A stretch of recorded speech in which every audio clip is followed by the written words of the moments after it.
Alkisah, ada seorang pertapa muda yang sedang melatih meditasi di tepi sebuah sungai. Ketika mulai konsentrasi, tiba-tiba telinganya mendengar suara gemericik air yang tidak beraturan. Ketika matanya dibuka, dilihatlah seekor kepiting besar yang dengan sekuat tenaga berusaha menyeberang sungai dan melawan arus air itu. Merasa kasihan, pertapa muda itu segera mendekat dan mengulurkan tangannya untuk mengangkat kepiting itu. Begitu tangannya mendekat, langsung capit kepiting itu menjepit jari pertapa itu. Pertapa muda tidak mempermasalahkan karena sudah merasa berhasil mengembangkan welas asihnya. Sesaat ketika mulai melanjutkan meditasinya, lagi-lagi didengar suara gemericik air yang tidak beraturan.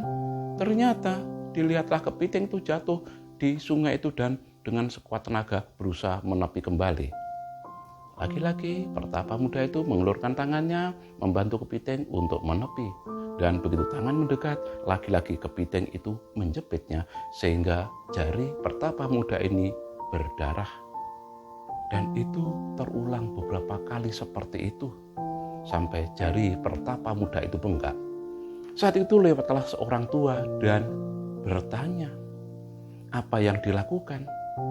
Dia mengatakan, ya dia sedang belajar mengembangkan sikap welas asih di dalam hatinya, dan ketika menolong makhluk lain, walau harus jarinya bengkak, dia tidak mempermasalahkan. Yang penting dia sudah berhasil menyelamatkan makhluk lain, walau itu hanya seekor kepiting.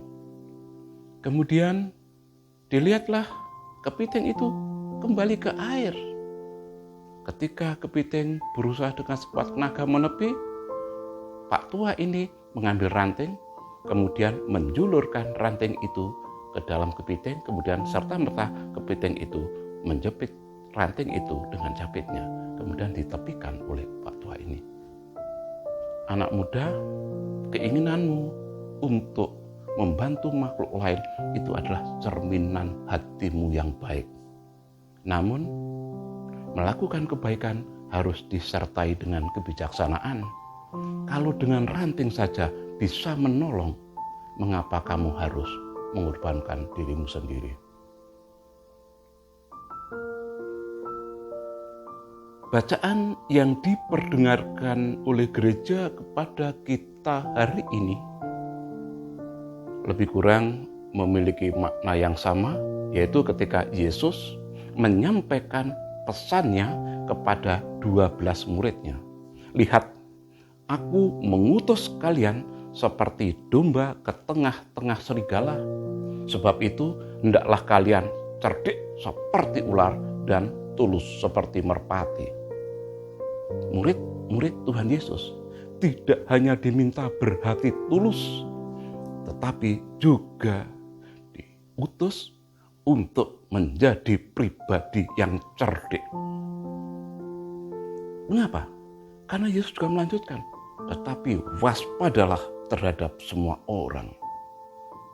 Tidak semua orang itu baik. Tidak bisa kita berkata, ya semua orang baik, yang penting nyatakan saya baik cukup. Tidak. Hal-hal yang dikatakan di awal, hal-hal yang dikatakan diungkapkan lebih awal atau pertama, ini biasanya yang lebih penting.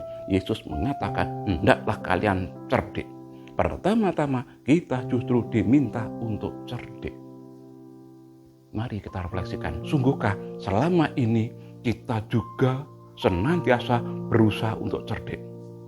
Atau kita masih senantiasa berbuat tulus tetapi melupakan kebijaksanaan?